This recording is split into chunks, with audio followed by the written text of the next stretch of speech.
penting kami sampaikan, setidaknya hadis-hadis seputar pertengahan Sya'ban kita bisa dapati ada satu yang kualitasnya sahih, ada satu yang kualitasnya dhaif, dan selebihnya umumnya palsu.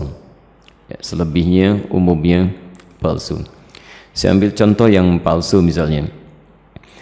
Anda bisa temukan ini di kitab Ibnu Majah. Kalau punya kitabnya Sunan Ibnu Majah jilid pertama halaman 421, atau di Sunan Al-Baihaqi Syu'abul Iman jilid ketiga halaman 387, atau kalau Anda memiliki kitab Silsilah Al-Ahadits Ad-Dha'ifah karya Syekh Muhammad Nasiruddin Al-Albani, Anda bisa temukan di nomor hadis 2132. Baik, riwayat ini disampaikan oleh seorang bernama Ibnu Abi Sarba. Beliau mengatakan menerima dari Ibrahim bin Muhammad, beliau menerima dari Muawiyah bin Abdullah bin Ja'far, disampaikan dan disandarkan pada sahabat Ali bin Abi Thalib. Alhamdulillah. Hadisnya barangkali sangat populer, pernah Anda dengar. Idza kanat lailatun nisfi min Sya'ban, jika telah tiba malam pertengahan bulan Sya'ban, atau malam atau di hari pertengahan Sya'ban, faqumu lailaha, maka hidupkan malamnya dengan banyak menunaikan salat, wasumu naharaha, dan siangnya lakukan dengan puasa. Faman min mustaghfirin, maka siapapun yang bermohon ampunan kepada Allah, maka Allah akan mengampuni orang yang memohon ampunan itu. Pernah dengar hadis ini? Itu statusnya palsu ya. Hadisnya palsu. Hadisnya palsu. Cacat palsunya ada pada seorang bernama Ibnu Abi Sarbah, orang pertamanya. Ini dinilai oleh para ulama hadis sebagai orang yang sering memalsukan hadis. Adapun yang dhaif Anda bisa temukan di Asnal Matalib jilid pertama halaman 84. Itu disandarkan pada Aisyah radhiyallahu anha, bahwa satu kali beliau kehilangan Rasulullah sallallahu alaihi wasallam di malam pertengahan Sya'ban. Faqadtu Rasulullah sallallahu alaihi wasallam, dan itu bagian Rasulullah menginap di rumah beliau. Ya, diduga beliau sedang ada di tempat istri yang lain. Dicari oleh Aisyah, ternyata sedang ditemukan di Baqi. Ya, beliau sedang berdoa kepada Allah Subhanahu wa taala agar sekiranya Allah berkenan mengampuni para muslim yang telah wafat di pemakaman Baqi. Ya, maka Rasulullah menyampaikan, katakanlah Aisyah, hari ini Allah mengamati kepada manusia dan mengampuni orang-orang memohonkan ampunan. Ini statusnya dhaif, tapi juga disahihkan oleh Syekh Muhammad Nasiruddin Al-Albani. Yang sahih itu riwayat Abu Musa Al-Ash'ari.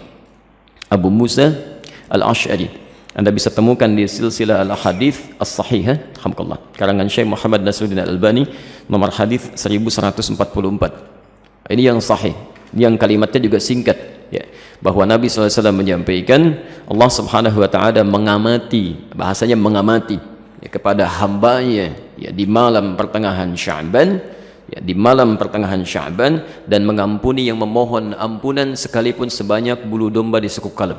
Nah, itu yang sahih ya. Ini sebetulnya semakna dengan hadis-hadis qudsi yang disampaikan orang pertamanya 31 orang sahabat senior, dan itu biasa keutamaan-keutamaan malam. Misal yanzilu rabbuna tabaraka wa ta'ala, Allah kemudian ya menghamparkan rahmatnya ke langit dunia kepada hambanya setiap sepertiga malam. Itu tiap hari itu ya, sepertiga malam ya. Maka Allah kemudian berfirman, faqala ya ibadi, hambaku, siapa yang memohon kepadaku aku akan berikan, siapa yang meminta aku akan kabulkan, faman istaghfara liya, dan siapa mohon ampunan faghafartu lahu, aku ampuni dia. Itu tiap hari, tiap hari. Jadi kalau Anda nggak minta itu rugi, dan hadisnya qudsi ya. Dan khusus untuk malam Sya'ban ya, hadisnya berbeda seperti tadi kami sampaikan dari Abu Musa Al-Ash'ari, itu dimulai di malamnya. Kalau tiap hari di penghujung malam. Nah, jadi ini yang sahih. Dan amalannya Nabi tidak menyebut spesifik. Karena itu sahabat itu banyak beramal saja ya. Ada yang kemudian salatnya qiyamul lail, yang tahajud ya. Ada yang banyak beristighfar, macam-macam. Dan tidak ada amalan spesifik. Nah, jadi kalau misalnya ada amalan-amalan spesifik menunjukkan di malam itu ya, itu sesungguhnya hadis-hadis yang disepakati oleh para ulama itu hadis palsu. Misal hadis yang mengatakan bahwa bangun di malam Sya'ban, tunaikan salat sekian rakaat, dibacakan dengan qul huwallah di awalnya dan sebagainya. Itu saking palsunya hadis itu, di kitab hadis palsu aja nggak ada. Ya, saking palsunya itu nggak ada. Ya. Itu dimunculkan kemudian. dan disandarkan pada tabi'in bernama Khalid bin Ma'dan yang hidup di Damaskus pada saat itu. Beliau tidak melakukan itu. Beliau hanya menunaikan salat-salat sunnah malam gitu ya. Qiyamul lail, tahajud itu yang ditunaikan. Cuman orang salah menduga gitu ya. Jadi kalau Anda ingin hidupkan malamnya dengan ibadah-ibadah sunnah, silakan saja, boleh. Qiyamul lail, tahajud, baca Quran, istighfar itu standar, biasa. Dan ada keutamaan di situ. Kalau siangnya ingin puasa, boleh. Puasa Ayyamul Bid. Masya Allah sekarang kan merangkai itu. Kamis tanggal 12 kan kemarin, Jumatnya 13, Sabtu 14, sekarang 15. Antum masih boleh puasa. Ya, sekali khair. Baik, jadi sah-sah saja kalau siangnya ingin puasa, tapi jangan disandarkan pada keterangan-keterangan hadis yang bermasalah, ya. Termasuk ada yang fenomenal itu ya. Jadi zaman dulu nggak ada, sekarang ada tuh.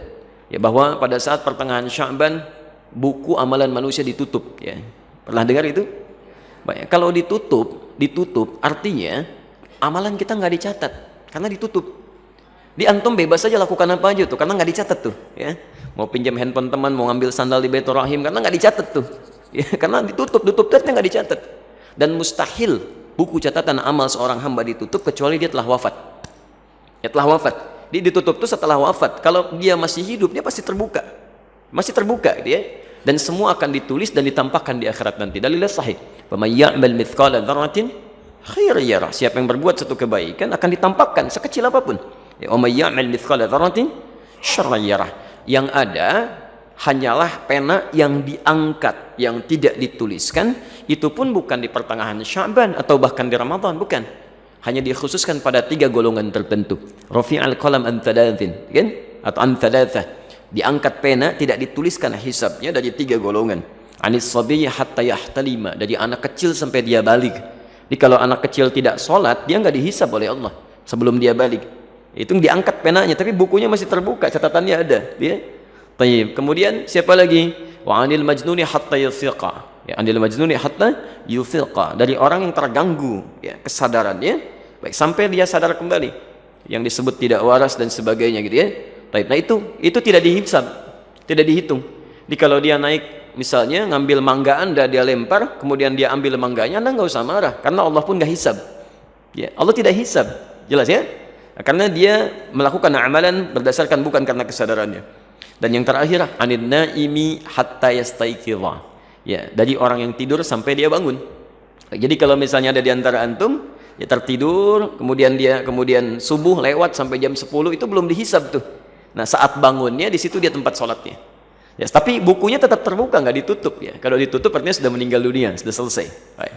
Dan tidak ada kerjaan malaikat nutupin buku, dibuka lagi tuh ya. Tolong tanyakan kapan ditutupnya, kapan dibukanya tuh.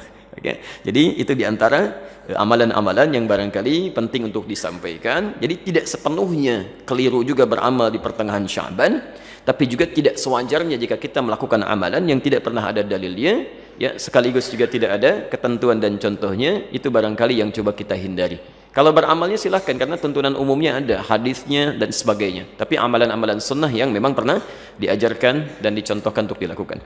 Saya kira jelas ya.